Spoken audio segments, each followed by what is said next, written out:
Hello সবাইকে, তো চলে এসেছি আর একটা নতুন ভিডিও নিয়ে। দিনটা হচ্ছে শ্রাবণ মাসের প্রথম সোমবারের আগের দিন। প্রথমে তো বাবা ভেবেছিল আজকে রবিবার, তো বাজার থেকে মাংস কিনে আনবে, কিন্তু তারপরে আমিও যখন বললাম যে সোমবার আছে তো আমি পুজো করব, তার আগের দিন নিরামিষ খাবো। এবার তোমরা খেলে খাবা, তো লাস্টে দেখছি বাবা আনিনি, ওগুলো পনির নিয়ে চলে এসেছে।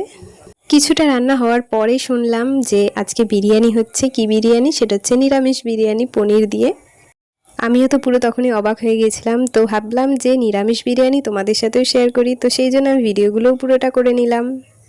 সত্যি বলতে বাবার হাতের নিরামিষ বিরিয়ানিটা একদম চিকেন বিরিয়ানি বা মটন বিরিয়ানির থেকেও ভালো হয়েছিল। আমাদের কাছে তো হেভি সুন্দর হয়েছিল। এটা কিন্তু বাবা প্রথম ট্রাই করেছিল নিরামিষ বিরিয়ানি। এর আগে এমনি বিরিয়ানি করেছে, তো নিরামিষ পনির বিরিয়ানি এরকমভাবে করেনি, তো খেতে দারুণ টেস্ট হয়েছিল। তো আজকে এইটুখানি, দেখা হবে নেক্সট ভিডিওতে।